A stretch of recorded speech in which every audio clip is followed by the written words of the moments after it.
The practice of semen retention has been discussed quite extensively for males, but not as much for females.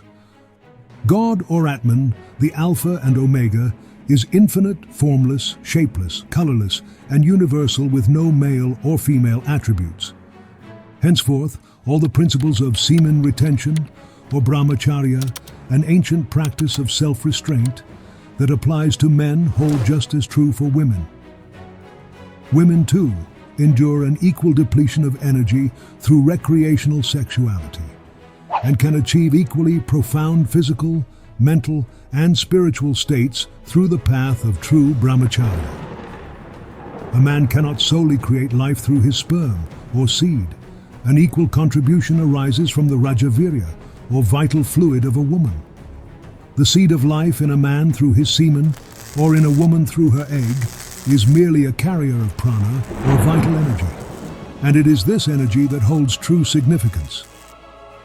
This tremendous surge of prana into the seed and egg renders them capable of serving as a conduit for the transfer of a soul into the womb, nurturing it into an embryo, and ultimately into a child.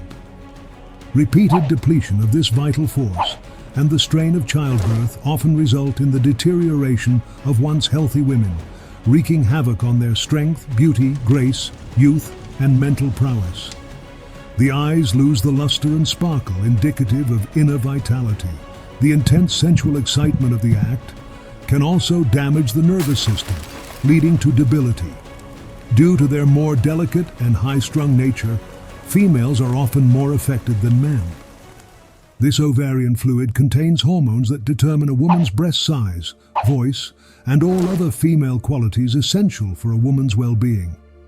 The principle of Brahmacharya is widely recognized for advocating self-restraint in thought, speech, and action. Engaging in sexual thoughts or actions, such as speaking or doing anything contrary to nature, leads to a depletion of prana, or vital energy. As is commonly understood, men deplete their vital fluid through intentional ejaculation and unintentional or automatic ejaculations, such as wet dreams, while women expend much of their vital energy in the form of heavy menstrual periods. The true aim of Brahmacharya should be to preserve and transform sexual energy rather than suppress or repress it. And this is precisely what the forthcoming chapters of this video will delve into. The fusion of semen in a man and the ovum in a woman culminates in the creation of a zygote. A zygote is a sacred union, a fertilized egg cell born from the divine merging of a female egg or ovum with a male sperm. This miraculous union sets the stage for the development of a baby, a precious being with a complete human form, nestled within the sacred sanctuary of the mother's womb. The ovum and the semen represent the tangible, physical embodiments of the life force inherent in both man and woman. The potency of semen and the ovum in generating new life transcends mere physicality. It lies in the infusion of a profound amount of life energy or prana into these elements, empowering them to contribute to the miracle of reproduction. The scriptures define semen, or the ovum, as a compound made of water, vidyuth, or electricity, tejas, or light, and other physical components such as enzymes and proteins. Pay attention to the words vidyuth and tejas, or electricity and light. These are direct representations of life energy within the fluid, which actually aid in fertilization and the creation of life. It is for this reason that a man feels drained, weak, and lifeless after losing semen. By losing semen, he loses the electricity, light, and life energy that were formed in the body as the end product of digestion. Semen is thus the net sum or end product of all life-sustaining processes that occur within the body. It is the nectar of nectars, and the supercharged fluid meant to create another human being. No other fluid in the body can create life.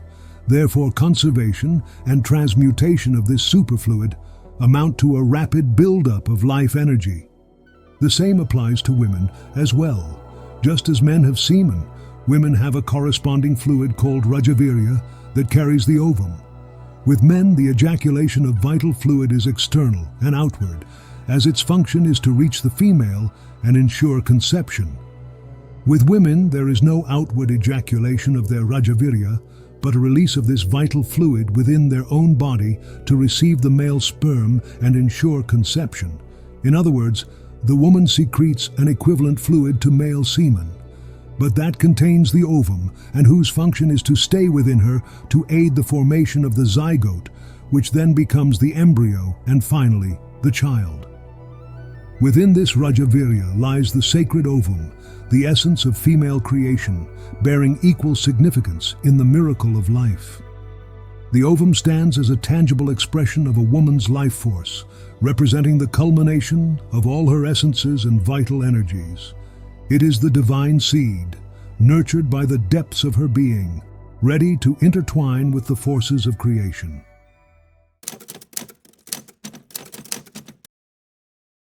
When a man releases semen, what he surrenders is nothing less than the essence of his life energy, prana, and vitality.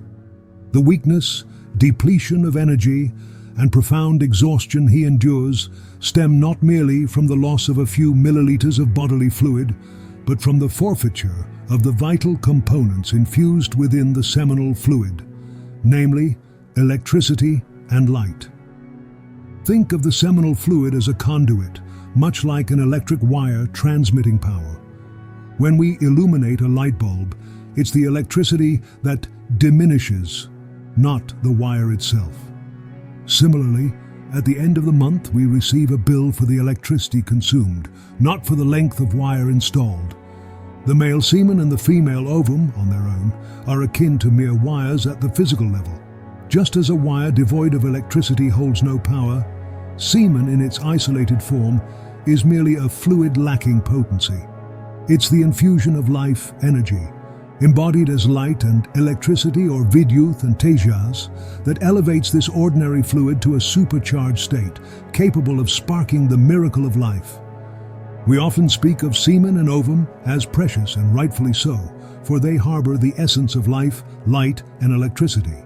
These vital fluids serve as conduits through which these life energies flow, similarly to the way a wire conducts electricity. As a woman, it is important to understand the significance of practicing self-restraint and purity of thoughts to prevent pollution. By doing so, we can develop the ability to endure hardships, possess courage, determination, zest, faith, good manners, stable reasoning, strength of mind, and interest in the task at hand. These attributes are crucial for achieving success and overall well-being, leading to genuine peace. It elevates femininity to a revered status, which is why it is said, purity is the source of peace and prosperity. According to the scriptures, the discharge of semen, Rajavirya in women, is equated with death, while the conservation of semen, Rajavirya in women, is associated with life. Therefore, it is crucial to exert every effort to maintain celibacy. Lord Shiva affirms that success in all aspects of life hinges upon celibacy. The absence of continence among individuals is identified as the fundamental cause of all the violent turmoil and societal degeneration. Practicing Brahmacharya, or self-restraint, can yield numerous benefits, encompassing bodily advantages like maintaining good health and immunity to diseases, mental perks such as heightened concentration, determination, and willpower, and spiritual gains like the capacity to realize oneself and connect with the divine. Stability in our habits and outlook helps concentration and develops tolerance, leading to success on the path of virtue. By exercising self-control and mental restraint, we can conquer our demons and summon our higher self to bring our heavenly dreams into realization.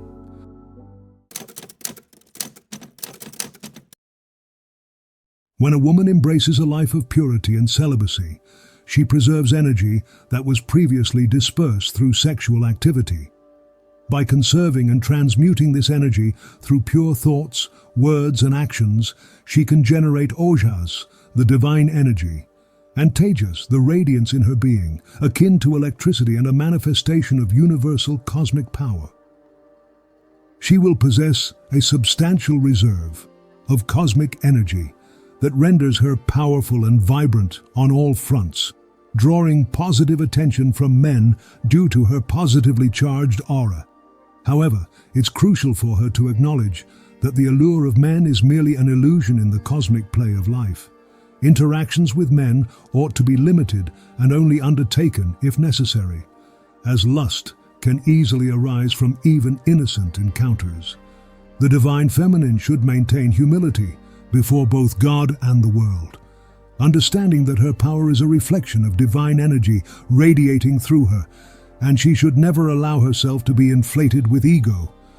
She should be dedicated to achieving self-realization through celibacy, and must remain vigilant against the onslaught of lust, temptation, anger, and ego, all of which can obstruct her journey toward embodying the Divine Mother herself. This path of purity is not an easy one, but it offers immense rewards in the form of spiritual progress, purity, joy, and power. As a woman, it is important to understand that the concept of sexuality is a product of delusion and results from ignorance at the innate level. In reality, we are the pure soul which is beyond sexuality and has no gender, age, form, or want. Have you ever pondered why young men and women appear so appealing in their prime? As women, we may have observed that men are particularly drawn to us during this period, prompting us to question the reason behind it. The answer lies in the purpose of creation. God radiates through young individuals with the intention of enabling them to attract a partner, marry, and procreate.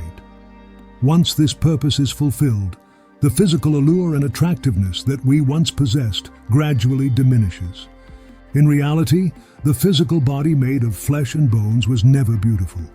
The God power shining through it with the above said purpose held it high and together to give it firmness, fullness, and an aura of beauty. It's important to remember that the physical body is impermanent, and true beauty lies within the soul. As women, we must strive to connect with the divine and tap into our inner beauty rather than relying on our physical appearance to attract others. Self-restraint, or semen or ovum retention, can also help us achieve this connection and transcend the delusion of sexuality.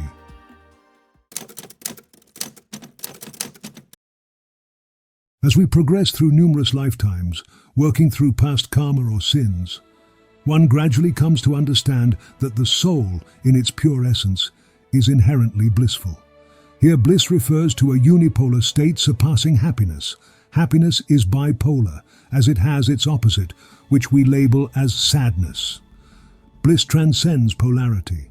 This unipolar state of absolute freedom and existence is the inherent nature of the soul. The soul of every living being, whether human or animal, is brimming with bliss, contentment, and self-sufficiency. It exists in a state of bliss unto itself, requiring no external assistance to sustain or contain it in this unique, elevated state.